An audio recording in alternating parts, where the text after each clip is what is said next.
Okay. Alright. This is the Murray McAllister footage, and this has caught the eye of hundreds of thousands of people on YouTube, and I can certainly see why.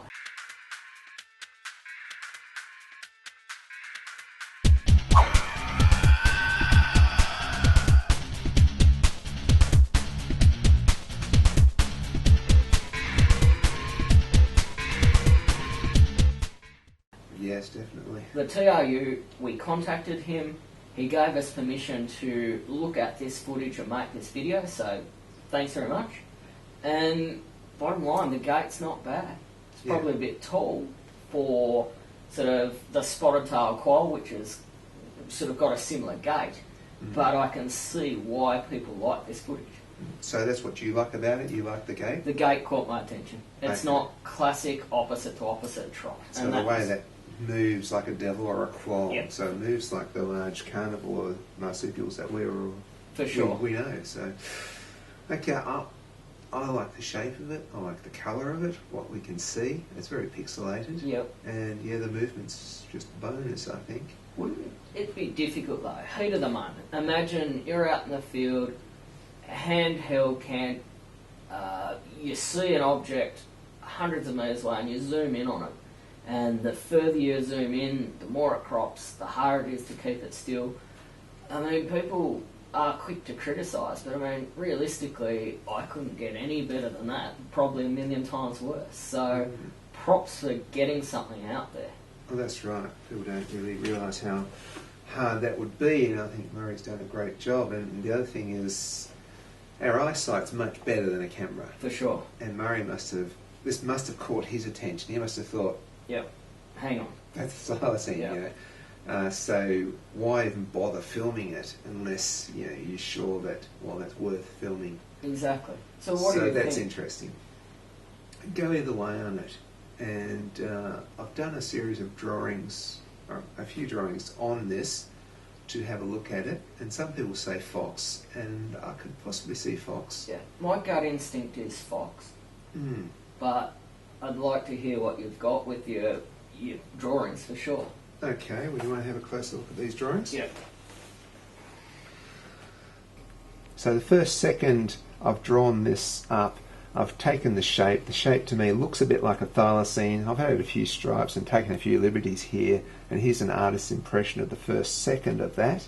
And I think, just that picture alone is a thylacine sort of shape. 5 seconds in, you've got this sort of funny looking sort of run, and again it could fit into that thylacine shape, and that's 5 seconds in. About 7 seconds in, and what we've got is that really interesting gait, but the tail looks a bit thick there, and that could be because of the blur, maybe 2 frames coming together to thicken that tail up, or it could be a fox. So yeah, that's my sketches. One of the things is, should we see stripes? I don't necessarily think so. I think it would be good to go out and to do some sort of test to try and work out whether you would see stripes or not. As you said, it's backlit. It's going to silhouette a bit. Stripes, spots, camouflage pattern. I don't necessarily think the fact that we can't see stripes here is a bad thing. I don't think it's automatically known it's not a thylacine because we can't see stripes. The other thing is, could have been a dingo. Yeah. You know dingoes. Yeah. My gut instinct is no. Okay. But I haven't worked my whole life with them or anything. I've certainly done a little bit with them. That gate, that second half, about there, is the bit that interests me. Okay. So how do you reckon we should go about testing this? First of all, I just we haven't got exact same location, but we could get an open bit with foliage each side, and we could maybe take Terence out. Yep. Take some photos, a bit of video footage of Terence, and sort of see if we can lose some of the detail on Terence. Yep. Want to scout the location first, Sasquatch? Yeah. Just thinking over near those power lines. You should feel right at home being power lines. Like walking under power lines? Yep. Is that what Sasquatches do, is it? According to Moneymaker, that's what Sasquatches do. Fully zoomed in there, Bill.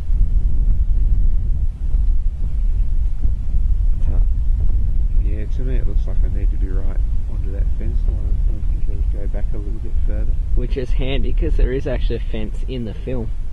Okay. So I'm thinking use the fence as sort of a landmark, as proximity. Okay.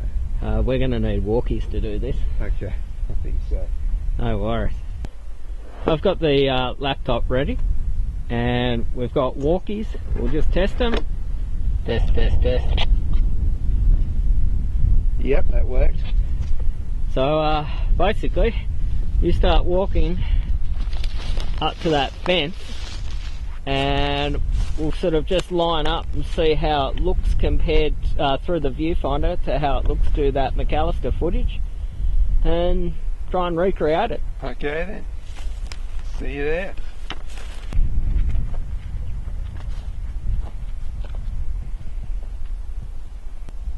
Bill, can you hear me? Yeah, hear you. Just been looking at the footage and the fact that I'm fully zoomed in, and you're going to have to come back towards me, possibly half the distance you've travelled, to get Terence at about the same size in the frame as what it is in that footage. Seems like you have a bit of exercise, don't you, you bastard? Sasquatches walk power lines. Come towards me, maybe another 10 metres. Okay, on my way. Bill, compared to the footage, Terence is about half the actual size, so you're going to have to come probably at least 10 metres, if not more, towards me. Okay, you have zoomed in, I assume? As far as it will go on optical. That's about right where you are there. It's right, did you say? Yeah, it's about the right size, particularly because I'm zoomed in and I'm struggling to keep it in frame because it is zoomed in. Okay, so what I'm going to do is move from your left to your right. Okay, just let me have one last look at the footage before you do that, so just hold there. I've just got the footage on loop, Bill, and that's looking pretty good right there. It's a fairly decent match habitat wise. I mean, it's not perfect and the light is different, but I think it's the best we're going to get in this circumstance. So maybe line ourselves up and we'll start shooting.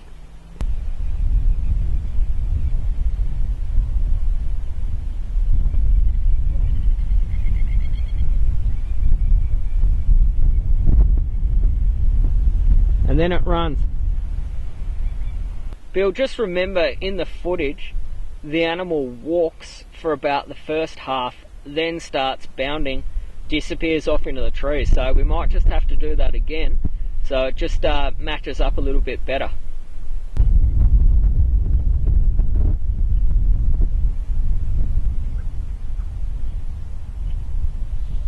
That was about perfect, Bill. Come on back.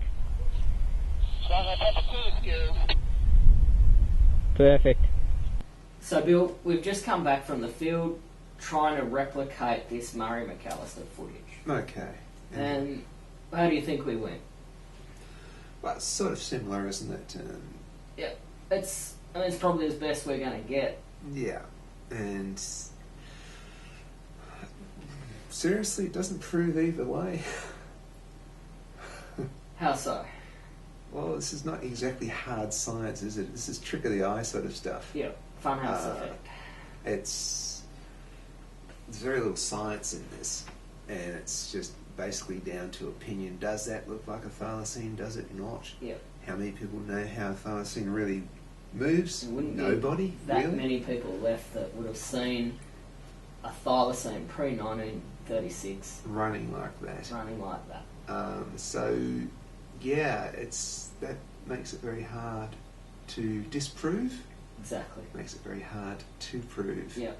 And I guess it means it's just open to, Interpretation. yeah, what do people think, you know? My instinct is that it's a fox. Okay. And that's no disrespect from a long distance, zoomed in, handheld, spectacular bit of footage. My gut instinct is fox. Okay. I think we can probably narrow it down to either fox or thylacine. Mhm. Would you say that? Yeah. Okay. It's, Skeptometer. well, 0 being Fox fox, and 10 being a thylacine. 1. 1. Okay. And 5 being I don't know. See, again, it's down to perspective. If it was like, 1930, I'd probably sort of say, yeah, it's a thylacine, and I'd give it a 6. But being unlikely, and yet he has seen it with his own eyes, and he cited it, I'm up to a 2, maybe a 2.5. Okay. And that's And that's still on the other side of, Yep. that's still on the disbelieving side, but it's probably, I think it is of interest. for sure. Absolutely. Mm. No denying that. Well, it'd be interesting to see what the comments are and what other people think of this. Bring it on. Okay.